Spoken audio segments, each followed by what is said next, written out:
Hello, thank you for joining us. Bourbon Street in New Orleans has reopened less than 2 days after a terrorist attack killed at least 14 people in the early hours of the new year. FBI investigators say there is no ongoing threat to the public, and they now believe 42-year-old Shamsuddin Jabbar acted alone.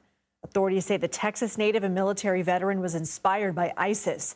Sources tell CBS News Jabbar had at least 2 firearms and an explosive with him in the car at the time of the attack. At least 2 pipe bombs were also found in the French Quarter.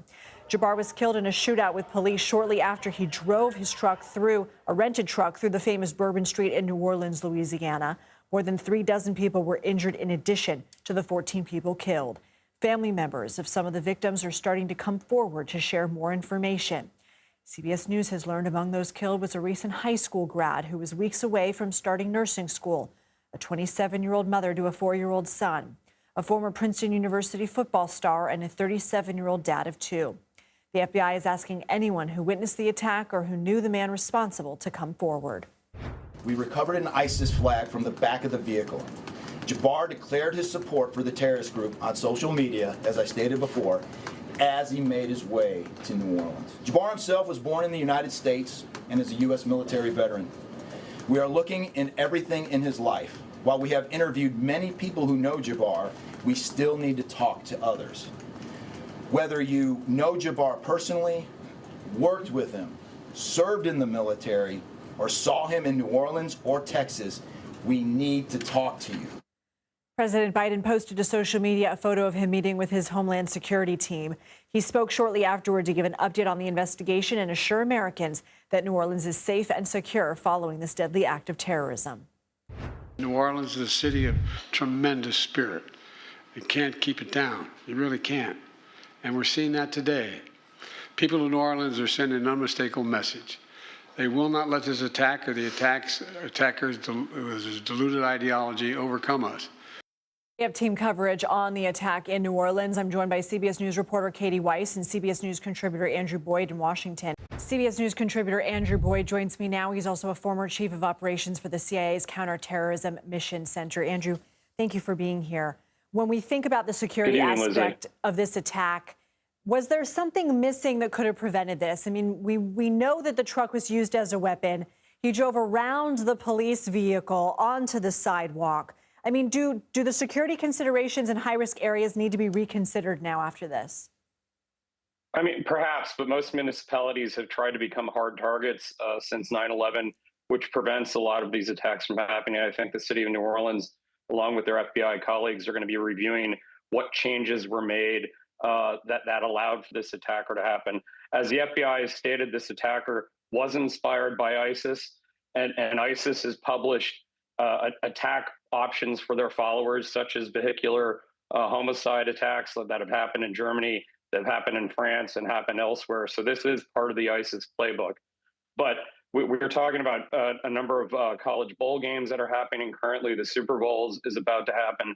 I think most of the stadiums have taken efforts to harden those targets. So I think most Americans should feel secure, but most municipalities should review their security procedures going forward.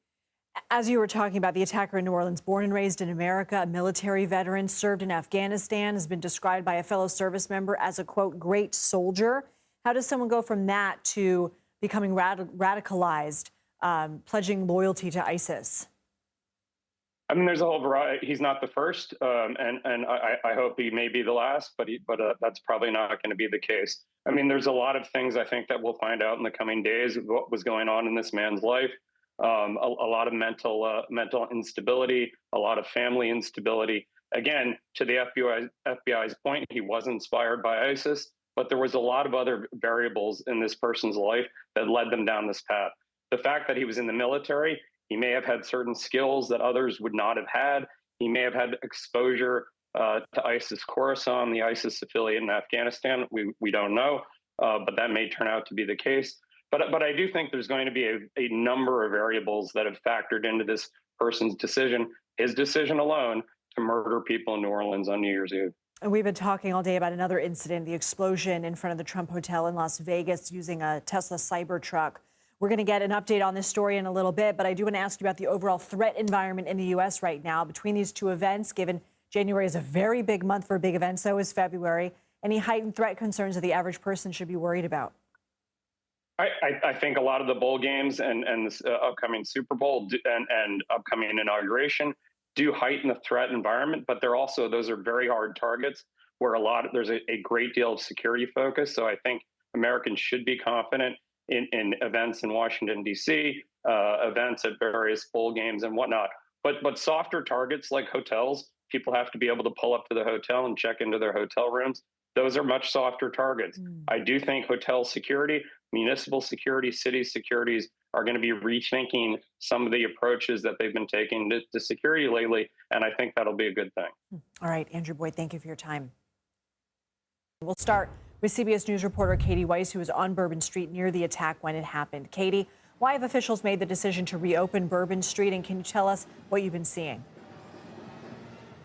Well, good evening. It's a very business as usual, almost kind of evening right now on Bourbon Street. You know, Bourbon Street is known for being party central, and slowly but surely the crowds are gathering here again. People are coming out to have a good time, just like before. Certainly not quite as busy as you might see it any other day, but there is definitely more of an uplifting vibe in the air. The streets have clearly been cleaned. The FBI finished their investigation earlier this morning and then turned over Bourbon to the city, where the city then did their thing. They've clearly scrubbed the streets. We still see some evidence left behind of puddles, you know, along the sidewalks here and there. Things smell a little better. You know, Bourbon Street truly is anew today and having a fresh start after such a tragic way to begin the new year. Certainly, and Bourbon Street isn't the only crime scene. We know there were other explosives at other locations. Can you walk us through where else police are searching? Yeah, so we know now, according to the FBI, they told us earlier today that the suspect actually planted two different kinds of pipe bombs not too far from this scene where I'm currently standing. And he placed those pipe bombs, these homemade bombs, in coolers at an intersection just a little ways from here, and then another intersection about 2 blocks from there as well. We also know that there were some other reports of potential other explosions in the quarter. However, those were unfounded. And the pipe bombs that were discovered in the quarter yesterday, those were rendered safe at the scene where they were discovered. So that's some good news. The FBI also said that they utilized the French Quarter's very comprehensive camera system that they have in place to basically comb through hours of surveillance video to gain the confidence that indeed New Orleans is safe again. It's safe for people to be out here. What more have we learned about the victims? Well, actually, some really good news tonight among all of this is that the 2 police officers that were shot here during the attack yesterday morning, both of them have been released from the hospital. So that's certainly uplifting, and I'm told that they're both doing well this evening. And we are hoping that we'll be able to speak more with police and those officers about what they experienced in the coming days. Kati Weis in New Orleans, thank you.